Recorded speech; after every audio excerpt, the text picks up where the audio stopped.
pasayahin mo naman yung magulang mo. Kasi wala namang ano yan eh. Wala namang nalugi sa pagpapala sa magulang. Totoo ba yan? Wala namang nalugi doon sa pagpapasaya sa magulang eh. So, yung pagtulong sa kapatid na may sakit, ayun, kasama yon sa exemption eh. Kung may kakayanan ka, tulungan mo. Pero yung mga bagay na dapat sila na yung gumagawa para sa sarili nila at sa sarili nilang pamilya, wag mo nang akuin. Lalo na, may compromise mo yung sa sariling pamilya mo. Ikalawa, pwedeng, tandaan nyo po ha, sa paghahanda sa financial aspect, pwedeng mamaluktot kung maigsi ang kumot, pero di dapat for life na mamaluktot.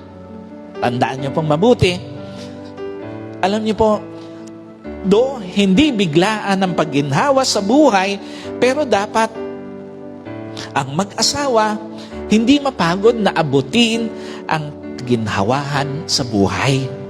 Dapat hanggat buhay ka, hanggat humihinga ka, hindi ka napapagod na isang araw maabot mo yung kaginhawahan sa buhay. Totoo po ba yan? Walang edad, walang expiration ang pagpangarap na isang araw maging maginhawa ang buhay nyo, ng pamilya mo. Though hindi biglaan ang pagginhawa sa buhay, pero dapat maging malinaw sa iyo na hindi mo pwedeng iasa sa iba ang pagginhawa ng pamilya mo. At sino po naniniwala, though hindi biglaan ang pagginhawa, pero hindi mo dapat hayaang mababad sa kahirapan ang pamilya mo. Tandaan niyo po, sa mga magulang na, sa mga magiging magulang pa, huwag kang mapapagod mangarap na isang araw maginhawa na ang pamilya mo. At huwag mong hahayaan na habang buhay nakababad sa kahirapan ang pamilya mo. Meaning, ikaw na magiging magulang ng magiging anak mo ang pinakaresponsable para sa pagginhawa o paghirap ng bubuin mong pamilya. Walang ibang pwedeng sisihin kung maghirap man habang buhay ang pamilya mo maliban ikaw na magulang. Ikaw na magiging magulang ng magiging anak mo ang pinakaresponsable para sa pagiging kahihinatnan ng pamilya mo sa hinaharap. At ikaw na magiging magulang ng magiging mga anak mo ang pinakaresponsable kung ano ba ang ipamamana mo sa iyong mga anak. Ganong kaimportante na dapat handa ka emotionally, psychologically, and financially sa pagpasok sa pagpapamilya. Yung mga young pro natin, meron pang gustong mag-asawa? Now, the question is, ano nga ba posibleng mangyari pag nabigo kang mapaghandaan ang pagpapamilya mo? Alam niyo po, unang-una, pwede kang makulong sa isang relasyong hindi mo pangarap eh. Tandaan niyo pong mabuti ha. Pag hindi mo napaghandaan ang pag-aasawa mo, pwede kang makulong sa isang relasyon na hindi mo pangarap. Totoo po ba? May mga tao, kung maibabalik lang ng kahapon, ibabalik niya. Sino po aminado? Kung maibabalik mo lang ang kahapon, ibabalik mo. Yung panahong wala ka pang pamilya o hindi ka pa nagkapamilya, panahong wala ka pa sa maling tao sa iyong buhay, panahong wala ka pa sa matinding kahirapan, panahong wala ka pa sa matinding hirap ng kalooban. Napansin niyo yan? Isa pala sa mga pwedeng maging consequence pag hindi mo na paghandaan ang pag-aasawa mo, pagpasok mo sa pagpapamilya, makulong ka sa isang relasyon na hindi mo pangarap. Yung relasyon na hindi naman talaga yun ang gusto mo eh. Nangyayari po ba yun? May mga tao na kapag asawa, hindi yun yung talagang gusto nila eh. Huwag na po kayo magtaas ng kamay. Baka mamaya, pag uwi nyo, magkagalit pa kayo. Pag tinanong ko kung sino yung hindi talaga gusto yung napangasawa niya at yung kasama niya ngayon, baka mamaya sa halip tumatag, pagkatapos nitong service, may maghiwalay pa. Alam niyo po, again, yun yung reality ng buhay eh. Minsan, napapasok tayo sa isang relasyon na hindi natin pangarap. Whether you accept it or not, nangyayari yon sa isang relasyon.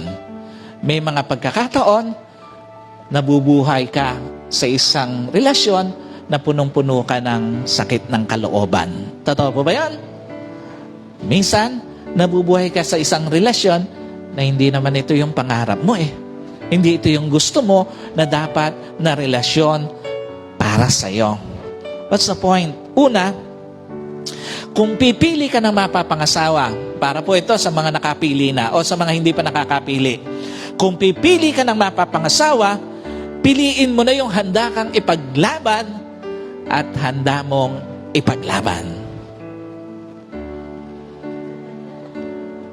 Huwag kang pipili nung hindi ka ipaglalaban. At huwag ka rin pipili ng hindi ka handang ipaglaban o hindi mo handang ipaglaban.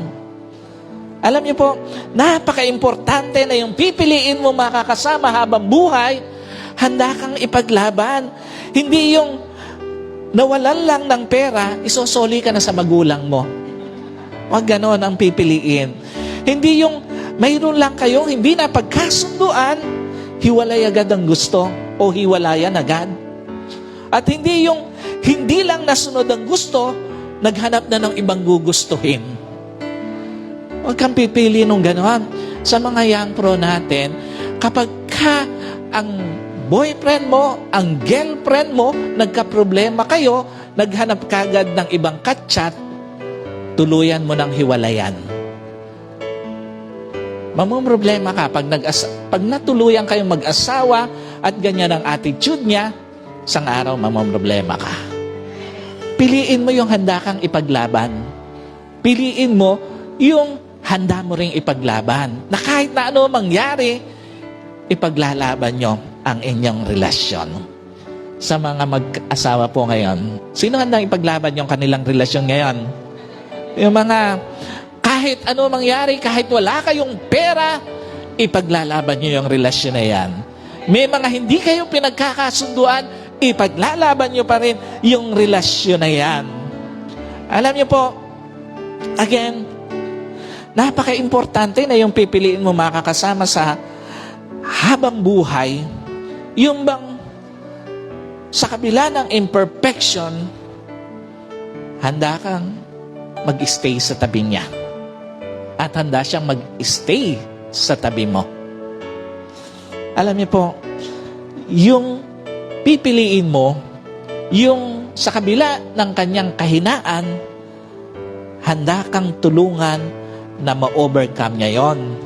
At sa kabila ng may di kayo pagkakasunduan, you will choose to stay together. Para buo kayo. Ikalawa, pagmahal mo talaga, ngayon pa lang ipaglaban mo na. Huwag yung hindi na kayo malaya. Sa mga young pro natin, pagka talagang mahal mo, ipaglaban mo na. At kahit hindi naman sa mga young pro natin, na talaga namang mahal mo ang isang tao, paglaban mo na. Alam niyo po, may mga tao kahit, kasi nga ito totoo eh, may mga tao kahit gusto mo na mahalin, hindi na pwede eh. May mga tao kahit gusto ka pang mahalin, hindi na rin pwede kasi may mahal ng iba. Di ba? Yung matapos mong maipakilala sa tatay mo, iba na yung sinundo. Meron bang ganito dito? Alam niyo po, sa panahong kaya mo pa o pwede mo pang ipaglaban ng taong mahal mo, ipaglaban mo na bago pa mapunta sa iba. Sa panahong pwede pang mahalin ng isang tao, mahalin mo na bago ka pa mapunta sa relasyong hindi mo pangarap. Alam niyo po, mas mahirap yung mag-i-stay ka sa isang relasyon na hindi naman yun ang gusto mo talaga. Mahirap yun. Kahit sabihin na napag-aaralan ng pagmamahal, pagka puro sakit ng kalooban yung dinadala sa'yo, hindi mapapag-aralan ang pagmamahal. Pagka puro sakit ng kalooban ang nararanasan mo.